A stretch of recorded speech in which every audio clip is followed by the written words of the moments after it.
नमस्कार। आप सुन रहे हैं कहानी गोल्ड, साहित्य के खजाने से कुछ अनमोल कहानियाँ। आइए सुनते हैं मालती जोशी जी की लिखी कहानी तौलिए। हाय दीदी, मेरा तौलिया तो एकदम अचार से महक रहा है, मैंने ठुनकते हुए कहा। महकेगा क्यों नहीं, खाना खाकर उसी से हाथ पोंछ लिए होंगे। इतनी भी अक्ल नहीं है कि सफर में एक आध नैपकिन भी साथ रखना चाहिए। घर में पांव देते ही या डांट खाकर मेरा चेहरा इतना सा निकल आया। भला हो बेचारे जीजा जी का, सहायता के लिए तुरंत दौड़े चले आए। अरे सुशी, जरा से तौलिए के लिए मन छोटा कर रही है, चल इधर आ। और उन्होंने मुझे ले जाकर एक अलमारी के सामने खड़ा कर दिया। खोलकर देखा, ऊपर के दोनों तल्ले रंग बिरंगे तौलियों से भरे हुए हैं, नीचे चादरें ठुसी हुई है। अरे आपने तो दुकान खोल रखी है। चिंता मत करो, तुम्हें फ्री में दे देंगे। लेकिन इतने सारे? अरे पगली, ये तो सिर्फ मेहमानों के लिए है, घर का स्टॉक अलग है। मैं विस्फारित नेत्रों से उन्हें देखती भर रही। क्यों, तुम्हें आश्चर्य हो रहा है? आश्चर्य नहीं होगा क्या? जीजा जी, हम तो उस घर में बड़े हुए हैं जहां घर भर के लिए एक ही तौलिया हुआ करता था। अब तो खैर भाभी के आने से व्यवस्था काफी बदल गई है, सबके पास अपने तौलिए हैं। पर अम्मा अब भी इसे फैशन का नाम देती हैं और बाबूजी इसे फिजूल खर्ची मानते हैं।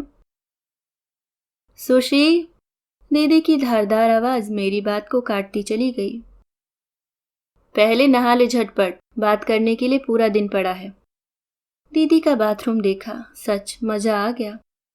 सब कुछ साफ सुथरा, जगमग करता हुआ, गर्मा गर्म पानी, खुशबूदार साबुन, धुला धुला तौलिया। सफर की थकान पल भर में उड़न छू हो गई। मैं आंगन में कपड़े फैला रही थी कि दीदी दौड़ी आई। अरे यह क्या, कपड़े क्यों धो डाले? तो क्या हुआ दीदी, हमें तो आदत है। लेकिन तभी मैंने देखा दीदी एकटक बाल्टी को देखे जा रही हैं। क्या हुआ, मैंने घबराकर पूछा। कपड़े इसी में धोए हैं क्या पगली, यह तो नहाने वाली बाल्टी है, कपड़े वाली उधर रखी तो थी। सब में चिट लगा कर रख दिया करो ना, हमें कोई सपना थोड़े ही आया था। मैं मन ही मन बुदबुदाई और सर्फ लेकर बाल्टी रगड़ने बैठ गई। मैडम, भूख नहीं लगी है क्या? पता नहीं जीजाजी कब पीछे आकर खड़े हो गए थे, पर गुस्से के मारे मैंने उनकी ओर देखा भी नहीं, बस अपना काम करती रही। उस बेजुबान बाल्टी पर तो तरस खाओ, उसे तो यह सजा दोबारा भुगतनी ही है। मतलब? जब तक खुद नहीं कर लेगी उन्हें संतोष थोड़े ही आएगा। इसलिए तो कह रहा हूं, लीव इट। यहां भी किसे शौक चढ़ रहा था, सब वैसे ही फेंक फाक कर उठी और किचन में आ गई। लाइए दीदी, कुछ करवाएं? मैंने औपचारिकता बरती। बस अब तैयार ही है, तुम एक एक चीज मेज पर पहुंचाती जाओ, दीदी ने कहा और सब्जी का डोंगा लेकर जैसे ही मुड़ी, ठिठक कर रह गई। अपने बाल तो बांधो पहले। अभी गीले हैं दीदी। तो क्या हुआ, खाने के बाद खोल देना। सच, कभी कभी हद करती है ये भी। मैं पैर पटकते हुए बाहर आ गई। दीदी का शाही ड्रेसिंग टेबल बेडरूम के पर्दे से झांक रहा था, पर वहां जाने की इच्छा ही नहीं हुई। क्या पता कौन सा कंघा गीले बालों का है और कौन सा सूखे बालों का। हो सकता है शिकाकाई और शैम्पू वाले बालों के भी अलग अलग कंघे हों। मेरा सामान ऊपर अतुल के कमरे में पहुंच गया था। संदूक पर बैठकर मैंने डोलची में से अपनी पाउडर बिंदी लगाई, अपना कंघा निकाला और देर तक गीले बालों को सुलझाती रही। भूख नाम की चीज तो कब से गायब हो गई थी। दोपहर की नींद की खुमारी अभी उतरी भी न थी कि जीजा जी का फरमान जारी हो गया। फटाफट तैयार हो जाओ, उन लोगों ने शाम का समय दिया है। आज ही? हे भगवान! आज वे अपने पोते के जन्मदिन की पार्टी दे रहे हैं, तो उन्होंने सोचा कि इसी बहाने सब लोग देख भी लेंगे और लड़की भी ऑकवर्ड फील नहीं करेगी। जीजा जी दीदी को बता रहे थे। मैंने अपना ट्रंक खोला और सच रोना आ गया। एक भी ढंग की साड़ी नहीं थी। यूं तो साड़ी के मामले में अपना काम हमेशा से ही उधारी से चलता रहा है। कॉलेज का गैदरिंग हो या सहेली की शादी, भाभी की साड़ियां मैं खूब मजे में लथेड़ती रही हूं। अभी भी बेचारी 2-4 रख रही थी तो अम्मा ने डांट दिया, अरे वहाँ कोई कमी है साड़ियों की? अलमारियां भरी पड़ी हैं मेरी कुमुद के यहाँ। अम्मा पर इतना गुस्सा आ रहा था अब। माना कि आपके कुमुद के पास पूरी दुकान है, पर मांगने कौन जाएगा? जबरदस्ती पहना भी देंगी तो पूरे वक्त जान सासत में रहेगी। कहीं सैंडल में आकर कट गई या चाय शरबत का छींटा पड़ गया तो बस हो गया भाषण शुरू। घंटे भर की छुट्टी समझो। डांट तो खैर उनकी बचपन से सुनती आई हूँ, पर अब जबकि इतनी बड़ी हो गई हूँ, उनके यहाँ मेहमान बनकर आई हूँ और इतने नाजुक काम के लिए तो लगता है कुछ इज्जत से पेश आया करें। पर उन्हें जैसे कुछ परवाह ही नहीं है। किसी तरह तैयार होकर धड़कते दिल से नीचे उतरी तो रास्ते में ही जीजाजी मिल गए। Oh Sushi, you are looking special. बस उनके इस वाक्य ने मेरी सारी दुविधा समाप्त कर दी। दीदी तैयार हो गई? चलो देखते हैं। दीदी सज धज कर तैयार बैठी थी। मैचिंग चूड़ियां बदलने का कार्यक्रम चल रहा था। कुमुद जी। जी, जाने से पहले एक बात साफ कर लेना चाहता हूँ। क्या? दीदी ने आश्चर्य से पूछा। अगर वहां भी तुम्हें अपने व्रत का नाटक करना हो तो अच्छा है, तुम घर पर ही रुक जाओ, मैं कोई बहाना बना लूंगा। क्या मतलब? डर के मारे मेरी तो जान ही निकल गई। दीदी साथ न रही तो उतने सारे अजनबी लोगों के बीच मेरा क्या बनेगा? आप बाहर खाती नहीं है क्या? मैंने हैरत से पूछा। खाना तो दूर, बाहर पानी तक नहीं पीती है ये, जीजाजी ने बताया। अगर मजबूरी में किसी के यहाँ पीना पड़ जाए तो गिलास इतनी बार ऊपर से नीचे तक देखेगी कि सामने वाला शर्म से पानी पानी हो जाएगा। अब आप जाते समय मेरा मूड तो न खराब कीजिए। दीदी ने तमक कर कहा तो जीजाजी चुप हो गए, पर दीदी का मूड वैसा ही बना रहा। सारे रास्ते वे चुप चुप बनी रही। उनके साथ होने से जो एक सहारा सा था वह भी अर्थहीन ही लगा। जीजाजी ही पूरी कमान संभाले रहे। घर से निकलते वक्त इतनी चकचक हो जाने के बावजूद भी दीदी ने वही किया जो उन्हें करना था। पार्टी का आधुनिक डील डॉल देखा और झट से व्रत की घोषणा कर डाली। मेरी तो सिट्टी पिट्टी गुम हो गई थी। इस तरह की पार्टी में शिरकत करने का पहला मौका था, तो और तरीके कुछ भी नहीं जानती थी मैं। जीजाजी मेरी घबराहट भाप गए थे। वे साए की तरह मेरे साथ रहे। अपनी प्लेट के साथ मेरी प्लेट भरते गए, घूम घूम कर सबसे परिचय करवाते रहे। दीदी पूरे वक्त कोने की एक कुर्सी पर बैठी सेब कुतरती रहीं, शरबत गटकती रही। मेजबान और उसकी पत्नी बार बार उनके पास पूछताछ के लिए जाते रहे। अपने अलमस्त ठहाकों के बीच जीजाजी जब भी उधर देख लेते उनका चेहरा तमतमा उठता और वे मुंह फेर लेते। लेकिन मेजबान से विदा लेकर जैसे ही हमारी गाड़ी सड़क पर आई, उनकी सहनशीलता ने जैसे जवाब दे दिया। फिर तो जो शुरू हुए तो घर पहुंचने तक उन्होंने सांस नहीं ली। दीदी चुपचाप सिर झुकाए सब कुछ सुनती रही। लगा जैसे यह बमबारी उनके लिए अनपेक्षित नहीं थी। मुझे लेकिन बहुत बुरा लगा। जब मेरे सामने ही ये इतना सब कुछ कह रहे हैं तो अकेले में पता नहीं। दीदी के भाग्य पर कभी कभी बहुत रश्क हो आता था। अपने रूप रंग के बल पर उन्हें बहुत संपन्न घरवर मिल गया था, पर अब लगा ऐसा वैभव भी किस काम का। छी, पूरी जिंदगी बैठे पति की डांट ही खाते रहो। मन बड़ा उदास हो आया था। जाकर चुपचाप अपने बिस्तर पर लेट गई। सुशी, चौंक कर उठ बैठी मैं। जीजाजी थे। जाकर अपनी दीदी को कुछ खिला तो दे, वह बेवकूफ भूखी ही सो जाएगी।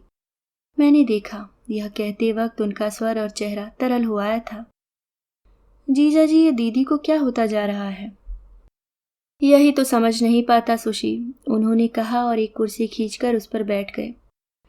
ये सफाई का भूत लगता है मुझे या उसे पागल बनाकर ही दम लेगा। मेरी सोशल लाइफ तो एकदम खत्म ही हो गई है। घर के लोग तक यहाँ आने से कतराने लगे हैं।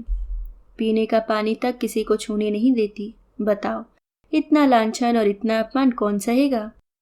ठीक है, आप सफाई पसंद हैं, पर दूसरे लोग भी घूरे पर तो नहीं रहते। अरे 2 दिन को लड़का घर पर आता है तो घबरा जाता है, उसे भी यह नहीं बख्शती। यही तो गड़बड़ है जीजाजी, इतना बड़ा घर है और फैलाने वाला कोई नहीं। इकलौते लड़के को भी आपने इतनी दूर हॉस्टल में डाल रखा है। दीदी के पास अब फुर्सत ही फुर्सत हो गई है, इसी से उनके दिमाग में ये फितूर उपजते रहते हैं।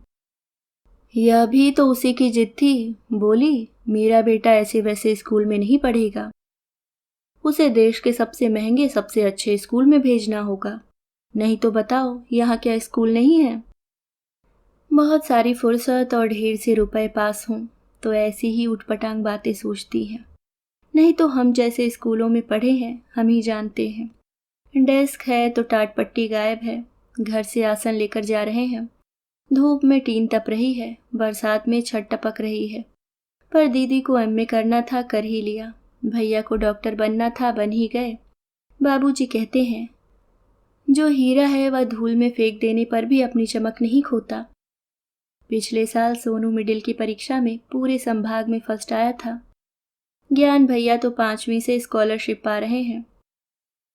2.5 कमरों के उस मकान में कैसे गुड़मुड़ होकर पढ़ते थे हम लोग, वहीं गुड़ी मुड़ी होकर सो भी जाते थे। सुबह दीदी के यहाँ चादरों का जखीरा देखा तो याद आया, चादरें तब घर में 2-3 ही हुआ करती थी। एक बाबूजी के पलंग पर बिछती और एक भट्टी में धुलवाकर मेहमानों के लिए रख ली जाती। बच्चों की गुदड़ियों पर तो अम्मा की पुरानी धोतियां ही काम आती। सुबह खाना खाते हुए देखा था, डाइनिंग रूम की अलमारियां बर्तनों से अटी पड़ी हैं। स्टील के, चीनी के, प्लास्टिक के, सब में विभाजन रेखाएं हैं। घर वालों के लिए, मेहमानों के लिए, विशिष्ट मेहमानों के लिए। घर पर तो यह सब सोचने का अवकाश ही नहीं रहता। 7-8 प्राणी तो हम ही लोग हैं। ऊपर से मेहमान आ जाएं तो बस स्टील की, कांसे की, चीनी की थालियां, प्लेटें सब मिलाकर गंगा जमनी पंगत लगा दी जाती है। इससे भी पूरा न पड़ा तो 2 बच्चे एक साथ कर दिए, बस कोई बुरा नहीं मानता। अब कौन विश्वास करेगा कि दीदी भी उसी वातावरण में पली हुई हैं, बल्कि हम लोगों का तो सारा बचपन उन्हीं के साए में गुजरा है। अम्मा को घर के कामों से ही फुर्सत नहीं मिलती थी, फिर गोद में कोई न कोई होता ही था। बड़े बच्चे दीदी के सहारे ही पलते। सहेली के यहाँ भी जाती तो साथ में कोई न कोई लगा ही रहता। अब ये एकाएक उन्हें क्या होता जा रहा है। उस दिन तो वाकई दीदी ने हद कर दी। पार्टी वाले दिन माहौल भीड़ भाड़ वाला था, ठीक से बातचीत नहीं हो पाई थी, इसलिए जीजा जी ने एक सुबह सबको चाय पर बुला लिया। उस दिन सुबह से दीदी चौके में घुस गई थी। मुझे सिर्फ सज संवर कर मेहमानों का स्वागत करना था। एक कान दरवाजे पर लगाए मैं यूं ही बेमतलब प्लेट चम्मच ट्रे में जमाती रही, ग्लास पोंछती रही। ठीक 9 बजे वे लोग आए। घर में पांव देते ही वहां की साज सज्जा से विस्मित हो उठे और मुग्ध भाव से एक एक चीज की प्रशंसा करने लगे। अपनी प्रशंसा से तृप्त होकर और स्वागत का कर्तव्य निपटाकर दीदी फिर किचन में चली गईं और लोग बाग इत्मीनान से बैठकर गपशप का मूड बनाने लगे। वर महोदय की भाभी और बड़ी बहन साथ में थी। दोनों की गोद में गुलगोथने बच्चे थे जो नीचे उतरने के लिए मचल रहे थे, पर बेचारी संकोच में, असमंजस में उन्हें कसकर थामे हुए थी। आखिर जीजाजी ने ही उन्हें इस दुविधा से उबार लिया।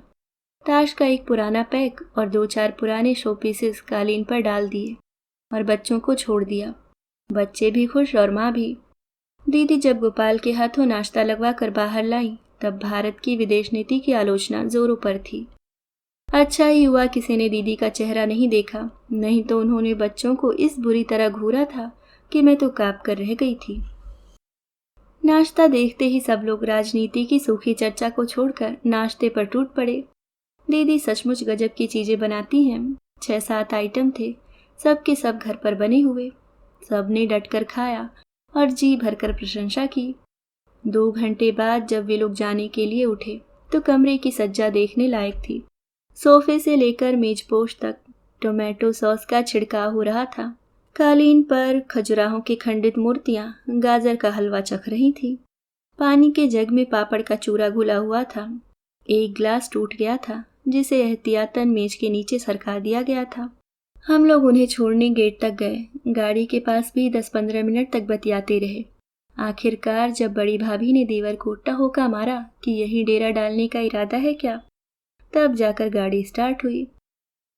अतिथियों पर टीका टिप्पणी करते हुए हम खरामा खराम बंगले की ओर लौट रहे थे कि देखा गाड़ी फिर लौट आई है।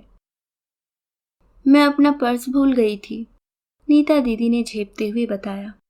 सब लोग गाड़ी में ही बैठे रहे। औपचारिकतावश मुझे ही उनके साथ अंदर आना पड़ा। ड्राइंग रूम में पांव दिया और धक से रह गई मैं। वहां का तो नज़ारा ही बदला हुआ था।